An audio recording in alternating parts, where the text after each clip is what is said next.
against the Denver Broncos. So, obviously, this is a big matchup. This is one of the matchups that I kind of wanted to see in the playoffs. I didn't think that we would see it, considering I thought that the Bills was going to be the fifth seed and that they would get an easy win over Pittsburgh. But that was not the case. It was the Texans, and they dominated. Put the belt to ass, which I will be talking about them in the upcoming minutes. But let's get started with the Buffalo Bills versus the Denver Broncos. So, basically, in order for Buffalo to win in a environment like Denver, which they haven't had the number one seed to this very day 10 years ago, which they haven't been to the Super Bowl in about a month ago, which it was 10 years ago. Super Bowl 50 was in Santa Clara. Now Super Bowl 60 is in Santa Clara again. And look at the two teams for who are in the postseason, the New England Patriots and the Denver Broncos. So we could possibly see that again in the AFC Championship game. But only this time, if that were to happen, I do see New England winning. But we will get to that as later on. But in order for Buffalo Bills to win this game, number one, you got to run the ball. You got to run the ball. But you have to run the ball correctly against the Broncos defense. Make some good plays with Josh Allen as him taking off with running the ball because he can run. We all know that he can run. He's done it against my team, the Chiefs, multiple times. So we all know that he can run. Number two, in order for them to win, give the ball to Brandon Cook because we haven't seen him getting the ball often. Give your ball to your playmakers on offense, which is Josh Allen, James Cook, Brandon Cooks, and also I like Kyle Shakir because he's been that receiver ever since that Stephon Diggs left. So I also like that about that too. Now, in order for Denver to win, number one, your defense is going to most likely carry you, guys, because your offense can't score. They can't score nothing. In Week 18, I noticed for when they faced the Chargers, they had straight backups in. And their starters were playing so that they could get the number one seed and the bye, which they did. But their starting offense couldn't score squat.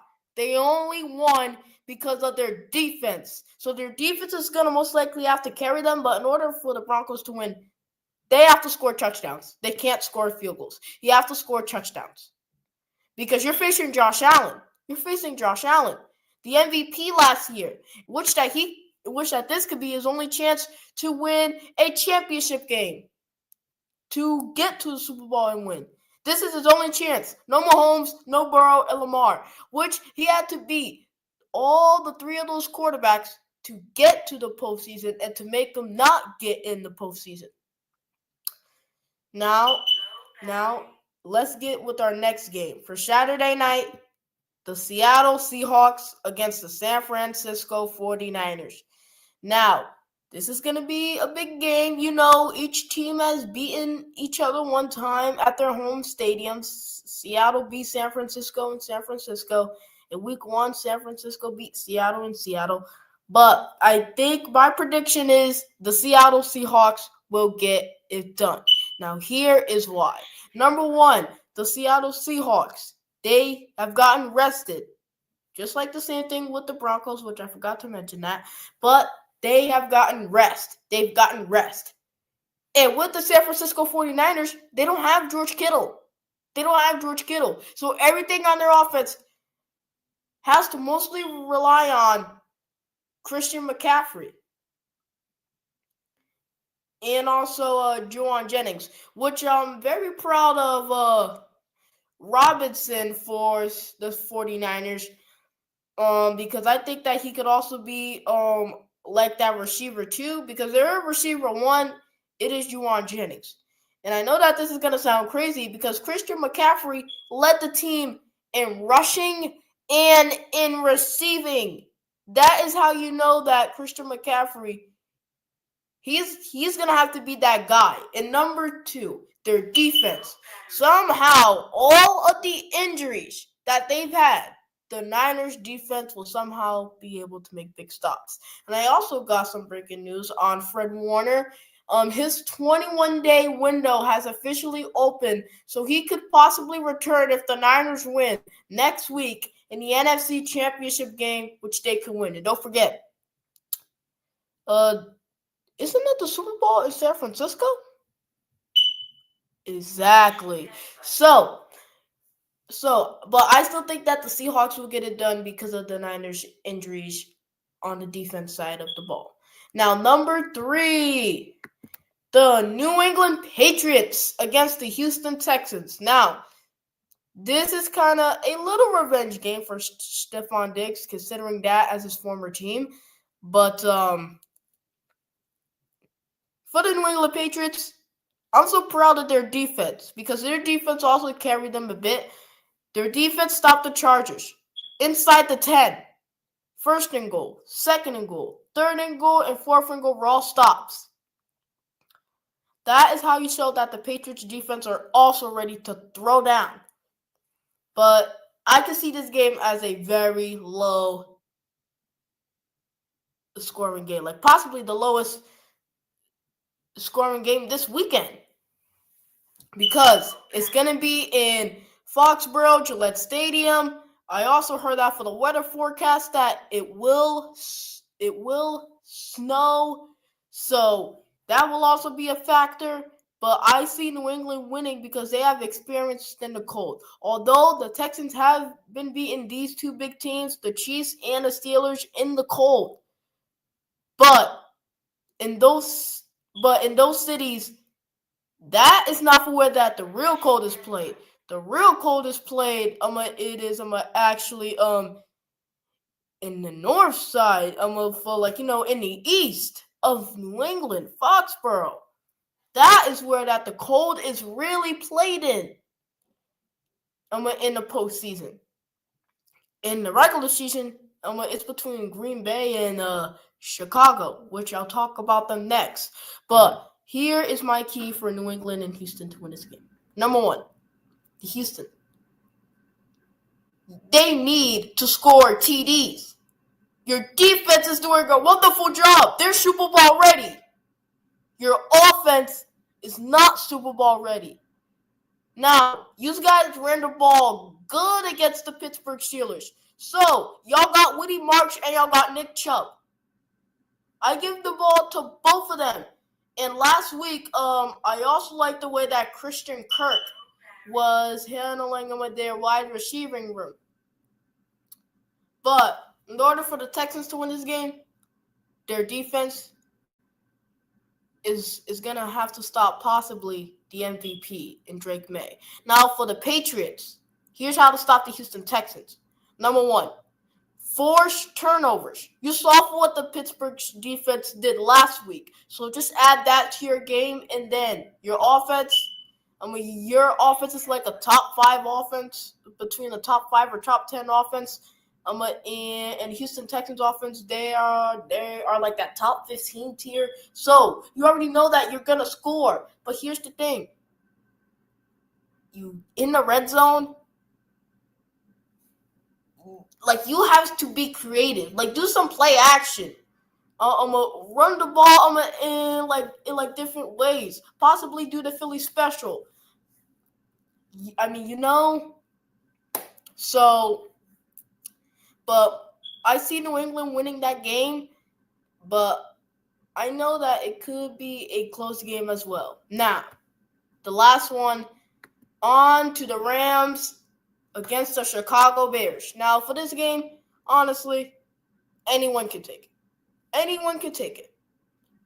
And here's the reason why. Number 1, both of them had game-winning drives last week. Both teams had game-winning drives last week. Both of them. One was the comeback kid, and the other was the old GOAT game-winning drive, number 9. But here's the thing. The Rams were up by 14. The Bears were down by 18 at the end of the first half. So in the fourth quarter, they had to score 25 points. So they had to work more than the Rams did, which I think that might carry on into Chicago. But here's the thing. Matthew Stafford in the postseason has never played in the cold because he has either played in the Dome in New Orleans or in Dallas or possibly outside. I'm in Seattle, but usually in January it's not very cold in Seattle. In Seattle, it is usually rainy. So, but also from when he was with the NFC, as he is now with the Rams, he played in Tampa, wasn't in the cold. He also played in Detroit, which they have a dome stadium. So I think that will be to the Bears' advantage, is that they need to know that Matthew Stafford, he hasn't played in the cold in the playoffs. So I also think that might be a factor too. But I also say this, and he's only played away. Actually, he has played in the cold. It was in the divisional round last year against Philly, which he didn't do that bad, but they just let Saquon Barkley get loose. Although they did have one more chance, but they just couldn't convert it, and that was the Eagles' closest game in the postseason of last year.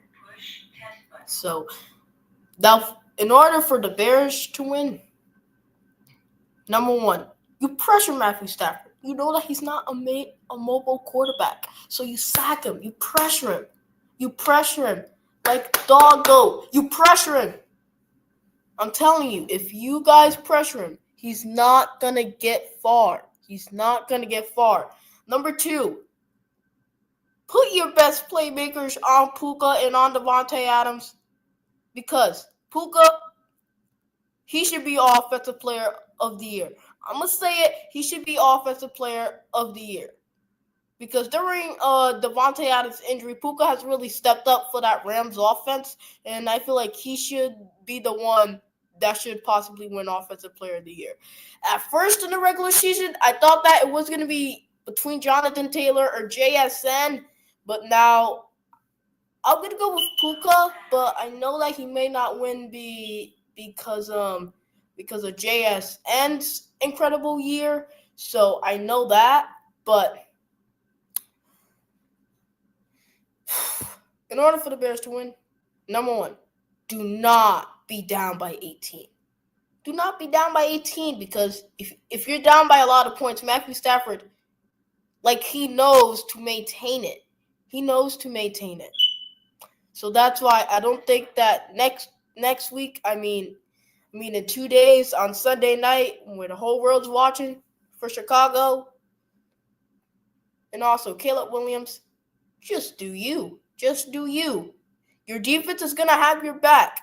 They're going to have to pressure Matthew Stafford. But now let's get to the Rams side. In order for the Rams to win, number one, give Puka Nacua the ball. Two, your defense can stop Caleb Williams, but you have to stop the run game. You have to stop the run game, because they're going to use Manungai and also Swift, which those two running backs are very good. And they are going to try to do the same thing to y'all like they did to the Eagles. So they're going to use that two running back system. Number three, get their best playmakers as a wide receiver out, because they got DJ Moore, Roman Dudzey, and they got Luther Burden, and they got Colston Loveland, which he had last week. 8 receptions for 137 yards. So I think that they have playmakers on both sides of the ball. But in order for the Rams to win, just let number 9 be number 9. That's all you have to do. Just let number 9 be number 9. Number 2, your defense has to take the Bears playmakers out. Number 3, you make every single turnover. You force them turnovers. And every single opportunity that the Rams have on a big lead, You expand it because you don't want the same thing to happen to you like it did with the Green Bay Packers. So every big league that you have, expand it. Expand it. That's all you have to do. Now, obviously, these are the times for tomorrow. Bills versus the Denver Broncos, 4:30. It'll be on CBS and Paramount Plus. The 49ers take on the Seattle Seahawks, 8 p.m. on Fox. Sunday, Texans will travel to New England for the second time ever in the divisional round playoffs. The last time that happened was in 2016 to 17 season, where the Texans coach was Bill O'Brien. We already know the Patriots head coach was. Of course, it was Belichick and Brady era. That was still happening. And then, last, the Rams versus the Bears. The game winning versus the comebacks. That is the game I call. The game winning versus the comebacks. Now, for these times, it's kind of intrigued me because CBS, they don't really do Saturday games. And also, I apologize for that sound. Which I will turn it off as soon as we end this live stream. I forgot to turn it off before we started it. So, but back to this. In order for like this schedule seems weird because CBS, they don't do Saturday games. I mean, I see Fox do Saturday for the NFC, but the NFL, they have done their broadcasting very differently this year because now you see ESPN doing AFC more now this playoffs, and now you're seeing a Fox just being Fox, and now you see NBC doing both conferences and CBS just being CBS. So, but other than that, I think that tomorrow will be excellent. I can't wait to see for who makes it to the Final Four. And we also have to talk about one more thing. Just one more thing. Which I've been kind of really hoping to talk to you guys about. We also have some breaking news on this. So I'm pretty sure that you guys have heard it over the week. Mike Tomlin is stepping down after 19 years. And because of that, I do have to say one thing. I do have to give him at least some credit after his 19 years because I love Mike Tomlin. I love every single thing that he has done for that Pittsburgh organization. You know, he brought them to a championship game 2 times. You know, he won one of them. But it just sucks to see one of the greatest head coaches of all time and possibly the best Steelers head coach of all time. 19 winning seasons. 19 winning seasons. One of the best ever. 19 winning seasons. And because of that, we have to give him a big round of applause. So let's give him a big round of applause, man. And because of that, he did it for 19 years. Another round. And because of that, this sucks to see a really good coach step down. But hey, it's football. Now, we can't wait to see what will Pittsburgh do next. Of course, there are rumors. But the trajectory for who I think that might be their head coach is Brian Flores. Because he has that same defense of caliber, just like how Mike Tomlin. And then for their offensive coordinator, they have Arthur Smith. But their defense will always be good. So I think that they might bring someone with more offense. But other than that, if they don't, then I think that Brian Flores will be the coach. But that is all that I have for today. Thank you so much. And this is truly Rjn Sports. Don't forget to follow and don't forget to subscribe. And tomorrow we will be doing the Bills versus Denver Broncos game at 4:30 Eastern. So don't forget to tune in. I love y'all and have a good night.